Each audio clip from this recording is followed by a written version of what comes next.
As we've previously discussed, I don't get onto the tweeters much these days, with the being banned from Twitter and all. However, I don't live in a vacuum, and every once in a while, a tweet, finds its way off the holy mountaintop of Twitterdom and, falls into the lap of a Twitterless peasant such as myself. And I get to go, hey, wow, Twitter is absolutely fucking horrible, and I'm kind of glad I don't have to be there every day. So this is what fell to me today, and of course, how could we not discuss it? Trump asked Supreme Court to let him block critics on Twitter. Oh, wah, wah. Oh, no. Somebody hurt President Snowflake in his feels spot. Oh, oh, that makes me so sad. Sad, yeah. So to confirm, the guy who's literally spent his entire career on social media shitting on every single last man, woman, and child that he just feels like shitting upon, and it's totally cool, but now all of a sudden he wants to be able to block people, and he's going to ask the Supreme Court, right? Like, meanwhile, if like Nancy Pelosi blocked Trump on Twitter, he'd be like, how come that evil whore gets to block me? You should have to listen to me rant about nothing while I say dumb crap about you and call you the radical left and the leader of the Antifas. Yeah, you should be forced to listen to that. Yeah, so let's take a look at exactly what's up with President Snowflake. White House is asking the Supreme Court to let President Trump once again block people on Twitter with his personal account. Oof.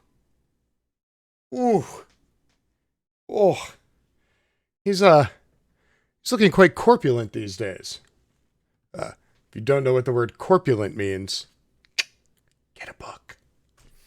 The White House is asking the Supreme Court to reverse a 2019 ruling that prohibited President Trump from blocking users who criticized him from his personal Twitter account. A move, it said, violated the First Amendment. Yes, that's right. Trump has actually sued over this before. Trump just wants to block everybody who says mean things about him in his own comment section, because after he tweets, then he just sits around and he just keeps scrolling through the replies, like fapping it, with his thumb and his forefinger. Oh, look at all these people reacting to what I said. Oh, I'm tremendous. I'm amazing. I need a nap. And then all of a sudden he sees a bad tweet and he's like, oh, no, get it back. Come on, man. The White House request comes as Trump's feud with Twitter continues following the social media's recent fact-checking of his tweets. So not only is President Snowflake angry that people say mean things about him in reply to his own garbage tweets, but he's also offended that Twitter actually fact-checks him when he, lies to everybody. Like... Everybody's like so incredulous. Like, oh, I can't believe they would fact check the president. That's just violating his freedom of speech. It's like, dude, he's the president of the United States of America, right? Like, anything he says or types or does has consequences beyond random individuals' opinions of him. Come on, he shit on Goodyear yesterday and their stock price dropped 4%. Because Trump was like, I'm offended that Goodyear Tires said something mean about my hats. That's great. Crater the economy because somebody made you feel bad in your no-no spot. Come on. Be a fucking grown adult. Fuck. We're being ruled by an 8-year-old petulant child. Oh. The petition to the court Thursday argues that Trump's use of his personal Twitter account and its functionality, which includes the ability to block users, is, quote, independent of his presidential office. Now, this is the same argument he made the first time, which is that he has his own personal account at Real Donald Trump and then the POTUS account. And so his belief is that his assertion, I should say, because who knows what the fuck he believes, his assertion is that it's his own personal Twitter account and he should be able to do whatever he wants, but he shouldn't be able to do anything with the POTUS account. The problem is that he uses his own personal Twitter account as the president. Like, he makes presidential declarations on his Twitter account. Why? Because he's a giant man baby and an attention whore. And the thought of him spending 4 years on the POTUS Twitter and the numbers going up and then him no longer being POTUS, and he'd be like, "Oh, those users are mine. I want my clicks back. I'm like the bloated Laura Loomer. It's all I care about." No. So he tweets out official stuff on his own Twitter account and then gets all butthurt that the courts view it as an account that should be open to the public because he's making official presidential declarations on it. Again, seems logical. Blocking third-party accounts from interacting with the real Donald Trump account is purely a personal action that does not involve any right or privilege created by the state. That's what he's arguing. The notice also argues that the order should be overturned since he will be able to block Twitter users from his account once he leaves office. Trump had in the past blocked Twitter users who criticized him and made him feel sad. But he's also used his personal account to tweet news and official government business. In March 2018, for example, he tweeted that CIA Director Mike Pompeo would be taking over as Secretary of State. That would be like an official state declaration. That's literally a government press release. So yeah, if you're going to be the voice of the government rather than using your Twitter account solely for your own personal opinions, then yes, regardless of whether or not the account belongs to you or belongs to the POTUS, you're right now the POTUS. Sorry, man, baby, that's the deal. He could avoid all of this if he just used the POTUS account. But again, he doesn't want to get clicks for the next schlub who comes in and gets to use it. No, Donald Trump's all about his own. Donald Trump cares about his clicks more than he cares about his fucking children and his grandchildren, okay? He probably can't even tell you how many grandkids he has, but he can tell you how many Twitter followers he has. Fuck. The president's action on the site informed the federal appeals court ruling last year that prohibited him from blocking critics, which found that he was in violation of First Amendment as a government official blocking someone with an opposing perspective. If the ruling were reversed, Trump would be able to block Twitter users on his personal account, but not the POTUS account.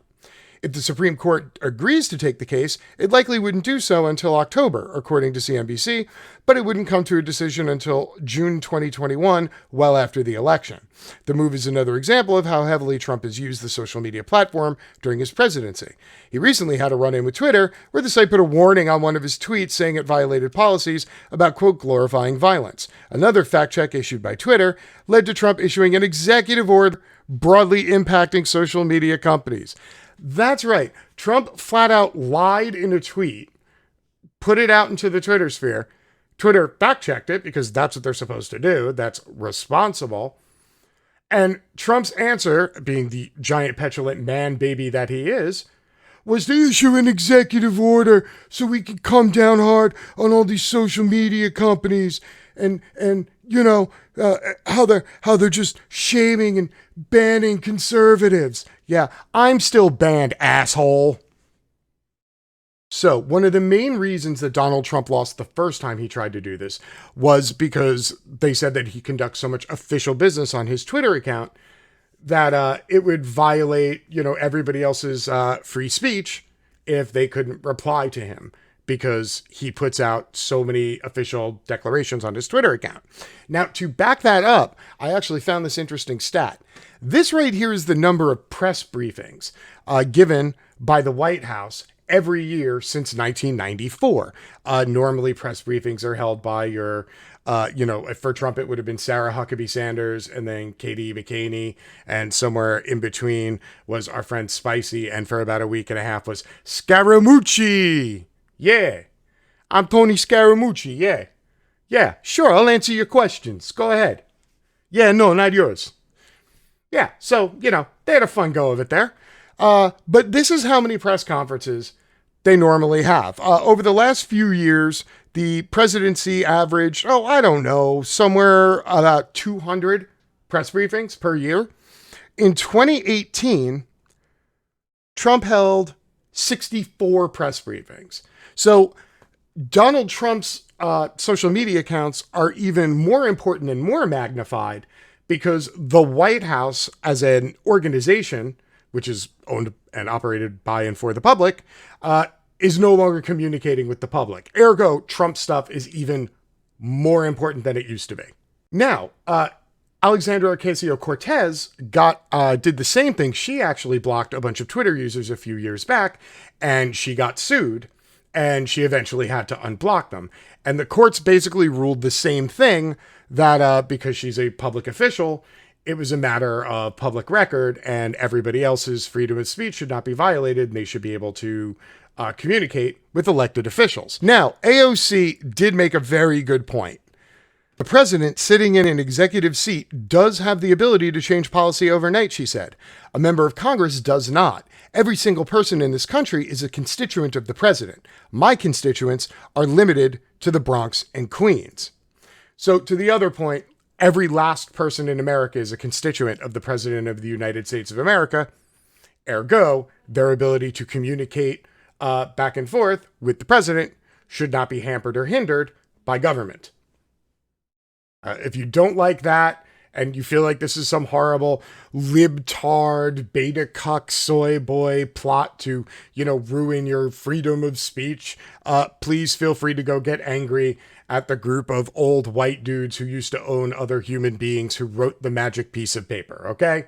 Not my fault. I didn't write it. Wasn't me. Okay? Okay. Last point. Why would Donald Trump continuously keep suing over this? He sued. He had to go through a judicial review. Then he had that decision. Then go through to appellate courts. And now a year later, he's suing again. Although this time he's trying to get it heard by the Supreme Court. Why would Donald Trump keep banging his head against the same wall? Well, perhaps it's because Donald Trump has been stacking the courts. As you can see here, there's a fun little statistic. In the 3 years Donald Trump has been in office, he has appointed about 200 judges, roughly 25% share of all active judges. Now, Obama is responsible for 39% of all active judges that he appointed in an 8-year span. So Trump at his current rate, if he keeps going, will end up with somewhere between 225 and 250 for his first term. Over 2 terms, that would be 400 to 500. Obama only appointed 300. So yeah, Donald Trump feels confident going to the courts because he keeps stacking them with lackeys. There you go, everybody. President Snowflake stacking the courts so that he can sue to put his finger in his ears when people say things that offend him. Wah! Wah!